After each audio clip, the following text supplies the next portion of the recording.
Good morning, everyone, and sorry for the delay. Welcome to Turkey-Iran Relations and Regional Dynamics panel today. We will discuss the shifting geopolitical landscape in the Middle East, or we try to answer if it is shifting or not, if it is a temporary process. So we have three distinguished speakers with us: Alex Vatanka, founding director of the Iran program of the Middle East Institute; Hakkı Uygur, president of the Center for Iranian Studies in Turkey; and Kadir Üstün, executive director of the SETA Foundation at Washington, D.C. Your perspective about what is happening in regards to geopolitical landscape in the Middle East, especially in regards to Iranian-Saudi rapprochement, or can we consider it rapprochement yet, or what will be the, or is it just a temporary process, and what will be the role of the US in the region following that?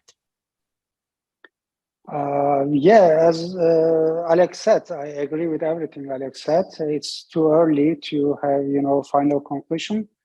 But it seems that this time, like in 90s, they are serious to achieve this goal.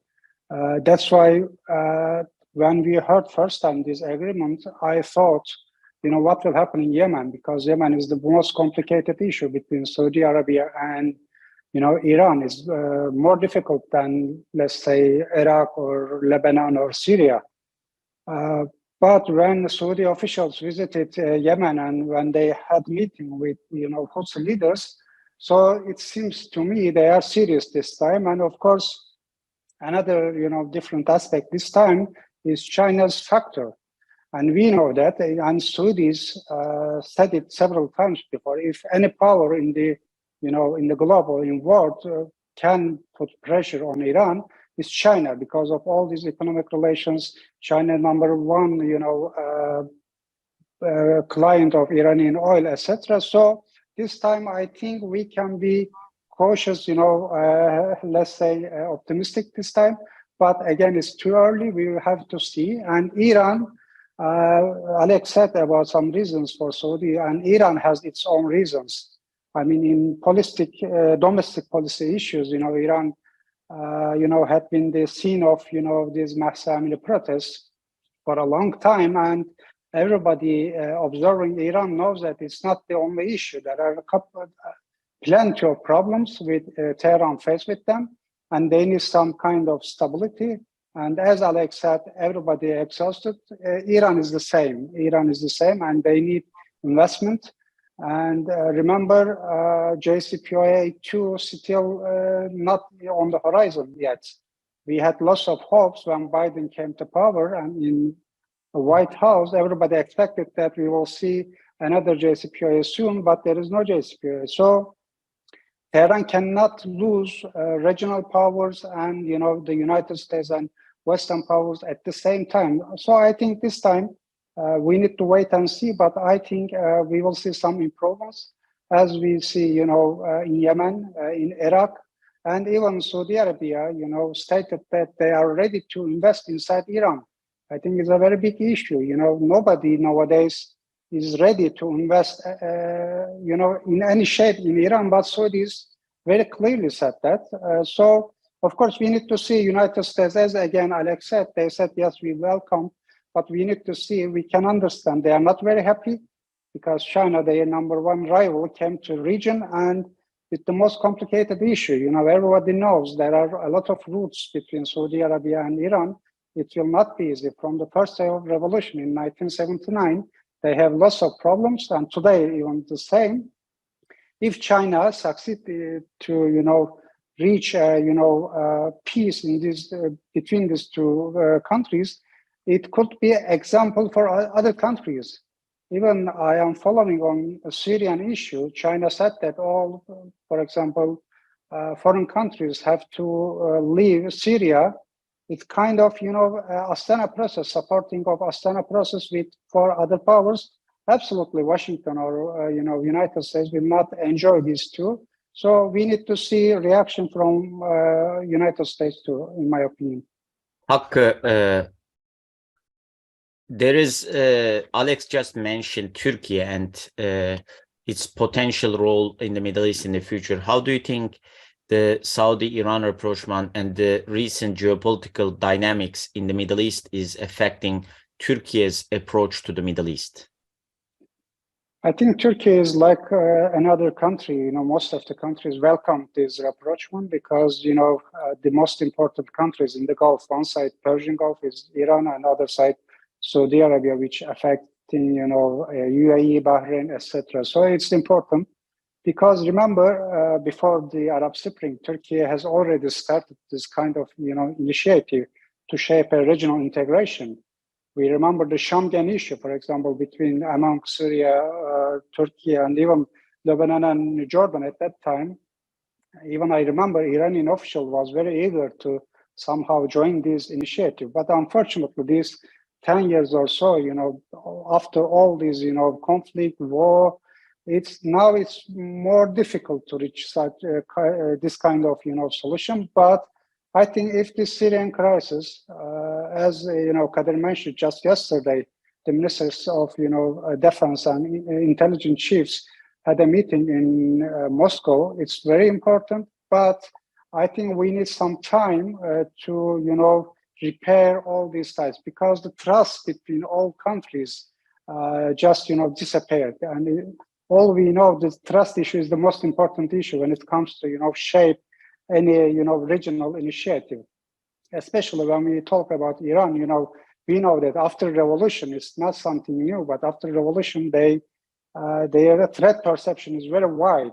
Anything happens around them, even Arab Spring, when it comes to Syria, remember, they immediately said that, oh, okay, look, this is, against our national interest. If we don't stop it, in Syria, it will come our cities, etc. So it will take time, but there is a possibility. I mean, I understand Alex's point, but I am looking mostly to Iran because all other countries, Turkey is a somehow soft power country.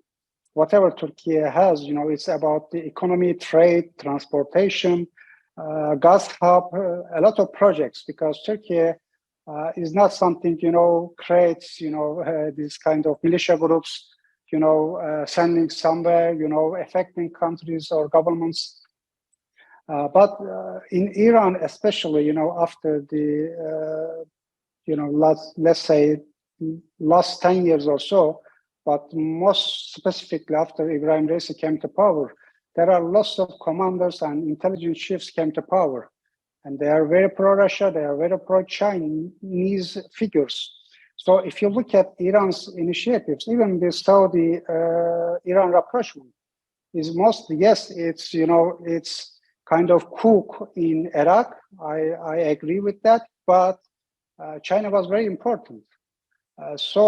And remember again, Iran and China had signed a agreement, 25-year strategic agreement. So China's factor was very important. Basically, China said Iranians, I think, look, I need stability. I need because all these oil resources, and I want to make BRI happen, and I don't want any trouble. So maybe because of these, Iranian, just take a step back. Another issue here, I think, is very important: the Russian factor, because as we know, Iran on the one hand didn't recognize the Crimea or other parts of Ukraine as a part of Russia. They didn't vote in UN, but at the same time, they are sending weapons, drones to Russia to use in war.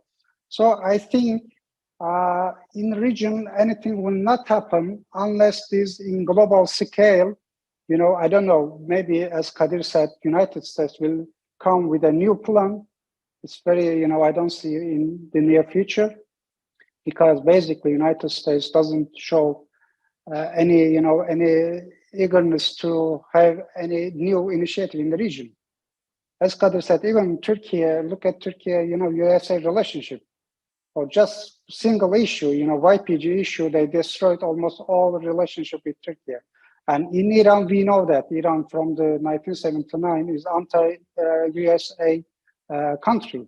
And now Saudi Arabia joins the club. Which country, in the last, let's say, half a century, bought a lot of weapons, made a lot of investment in United States, but still, when it comes to national security, United States didn't provide when Houthis hit the, Saudi Aramco facilities inside the Saudi Arabia. So I think we need to wait. Unfortunately, I'm saying that we need to wait what will happen in Ukraine, and more importantly with Taiwan and between China and United States. Otherwise, I'm afraid any country, China, Russia, United States, can easily destroy this, rapprochement, not only between Iran and Saudi Arabia, between Turkey and Israel, and between Turkey and Egypt, because there are lots of open files. Yes, we are taking some steps in forward, but we cannot be sure it will, happen in our desire. So I think it's early. Again, even if we establish a regional, integration, like Alex said, in Europe, we need to wait because this war affecting all over the region. As Kadir said, this China-US confrontation will not happen just in Chinese borders. Everywhere we are looking Pakistan, we are seeing China's threats. Whatever remember 5G issues with United Kingdom and United States and Israel. Remember, USA made a lot of pressure to backdoor to grant their harbors to Chinese companies. So I think we need to wait more. Thank you very much. A similar question, actually, in regards to South Caucasus. What will be your comments on Turkish-Iran relations in South Caucasus? Aram Avetisyan is asking. Yeah, it's an important one because as far as I see, the tension between Azerbaijan and Iran is a serious one. It's not just, quick-term crisis. When you look at Iranian officials' statements, Iranian media, especially it was last week or 10 days ago, the Iran newspaper, it's the important one, it belongs to the government. You cannot just say, it belongs to IRGC, it's not our control, etc. It belongs to Ibrahim Reis and Iran News Agency. They had an interview with a Husseini militia group. Husseini militia group, like any other, samples in the region, like Hashd al-Shabi, like, Fatimiyun, Zainabiyun, etc., Hezbollah in Lebanon. Usually, Iran used to use these tools in failed states, in Lebanon, in Syria, in Iraq. We didn't see before, Iran used this leverage against a, very well established country. That's why it was very surprising for me how Iran dared, because bilateral relationship is quite good. If you look at the, economy, trade, any other issue, transportation, Baku and Tehran have lots of, relationship with each other. So these threats, and we know this kind of interviews, you cannot just, I'm a, journalist, I can do an interview. It came from upside, it's from officials. It was a direction. So it seems to me it's a serious crisis, but as Alex also underlined, he was right. Yes, Azerbaijan is a very important country for us, is our strategic ally. We showed that in Karabakh war, we supported them politically, military, every possible way. But on the other hand, the stability inside Iran is also very critical issue for Turkey too. It's not something new. We have long history, 300 years, written diplomacy we have, archives. But especially after Arab Spring, we saw what happened in Syria. All we remember the first days of revolution in Syria. What we had dream and what happened next. YPG, other issue, terror groups, Al-Qaeda, ISIS, etc. So I think when it comes to, Iran, Azerbaijan, this tension, if you look at two countries' media, written one, newspapers, social media, for me, it was very interesting to see silence of Turkey. I haven't seen any official statements. I haven't seen any media campaign against Iran. But I remember in Karabakh issue, all Turkish state, it was like Azerbaijan one. It was very similar. because I think Turkey doesn't see any benefit to increase tension in this region. So we try to, keep calm. And of course, as Alex said, the change in borders, it's not the issue. I mean, sometimes Tehran exaggerated. Nobody wants to change Iran-Armenian borders. They just want to have corridor through Zengezur, between Nakhchivan and other parts of Azerbaijan. So I think it will be fixed at the end of the day because we really know how to manage this crisis. It's not first time. We had a lot of crises with Iran. We could manage. Of course, Israel is important element here. As we know, Iran, anytime Iran sets somewhere in the region, Israel's presence there, they hit with, ballistic missiles. They had some, other kind of attacks, cyber attacks, etc. Remember the UAE ports. Remember the Kayaji, Erbil attacks from Iran. And this time, Iran says Israel is, just in our borders. But Baku, always denied that. And Ilham Aliyev, I remember Ilham Aliyev said himself, okay, come and show where is this Israel presence. Yes, we have, some kind of relationship in business, in trade. Even as Alex said, they are buying their weapons mostly from Israel, but it's not against Iran. And I think Iran has to understand some kind, this kind of bilateral relationship with Israel is not necessarily against Iran. Look, just last week, Turkmenistan established diplomatic ties with Israel. And Israel embassy, opened in Ashgabat, just 20 kilometers away from Iranian border. So what will happen next? Iran will attack Turkmenistan. Iran will say, okay, NATO and, they called Turan, corridor will establish here. It doesn't make sense, I think at the end of the day, diplomacy will be, winner because we don't have another choice. Because when I look to, history between Iran and Azerbaijan, they have basically joint history, common culture, religious, everything. And we see this inside of, these two countries, Azerbaijan and Iran. The society is a similar one. And when we see some sport events inside Iran, like games of Tractor Football Club or some other, basketball or volleyball teams, they are giving some kind of chant slogans anti, governments. So why it has to be happen? Or on the other hand, inside Azerbaijan, there are lots of people got arrested, but they were working until today very freely. Even Ayatollah Khamenei had a representative in Baku, which basically he doesn't have every country. Even remember these Turkish and Azerbaijan, bilateral issues, visa issues. We couldn't, cancel the visa. Basically, Baku used to say, if we, take this visa, and Iran will want the same thing, so we cannot do. I mean, Baku tried to keep some kind of balance between Iran and Turkey. So Iran losing. Iran, in my opinion, of course, have to understand that, they cannot achieve anything with pressure on, Baku. I told my Iranian colleagues, okay, you are complaining about this Baku-Israel rapprochement, but when you put all this pressure on smaller country than you, with these all weapons, with all these military, drills, maneuvers in the border, what will Baku do? They will go towards, Israel more than before. So I think it's an important issue.